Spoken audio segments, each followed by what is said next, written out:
You may not know his name, but tonight's Newsmaker has probably affected your life in one way or another. He's in charge of making sure North Carolina's third largest city serves its taxpayers and others. He also just recently turned 40 years old. 4 months ago, David Parrish became Greensboro's new city manager after serving as interim city manager, assistant city manager, and holding similar positions in small towns in both North Carolina and Virginia.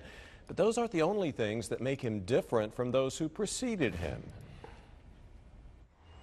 Serving in local government and being plugged in through municipal work, you still can contribute back to. You still can have this commitment to service.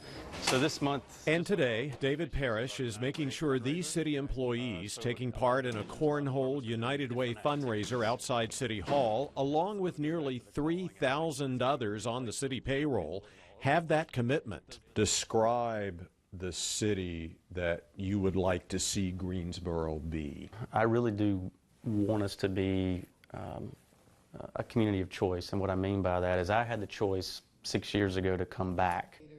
And that means before Parrish took his seat at council meetings as the city's top administrator in charge of a $143 million budget, he grew up in Greensboro. His father, a local Baptist minister. So I lived out Yanceyville. I lived on Summit Avenue, out in that area. So I went to Rankin Elementary. And Northeast High School. And Northeast High School.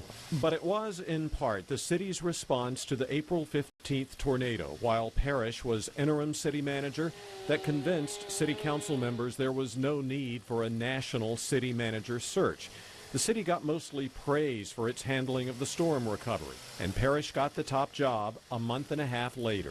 What do you think was the key behind the city's successful response to the tornado? I think in part it was due to we were willing to let others do their role and do it as best they could and not worry about who was taking credit for what. I think it was really just us being collaborative and not worrying about regulating who was doing what. But then, a little more than a month later, another big challenge. 5 children died in a fire caused by unattended cooking at an apartment on Summit Avenue. An inspection of the entire complex afterwards led to city inspectors condemning 41 other units and forcing dozens to find new places to live. Why did it take a fire to kind of uncover those problems?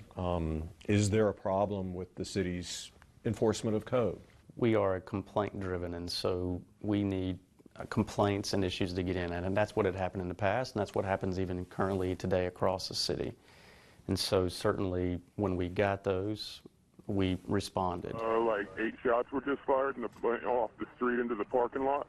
Another issue, violent crime. This includes a shooting in July that injured a person across Washington Street from City Hall and just yards from Parrish's office. Are you pleased with what the police department is doing to address crime, and is there more the city can do to address that issue? There's always more I think we can do in about every aspect, but on crime, violent crime, especially homicides, that's more than just a police effort. And I think our council and our staff recognize that, and I think the community recognizes that too.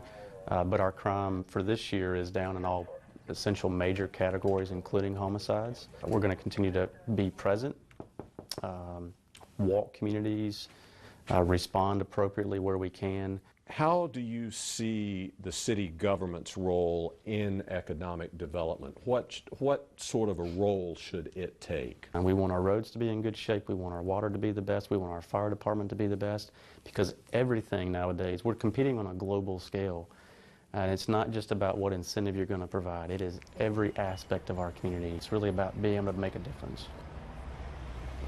When it comes to the city's biggest challenge, Parrish told me it's making sure the city's not neglecting anybody, and that means tackling the issues of poverty and inequality in a way that when the economy continues to grow, we grow together.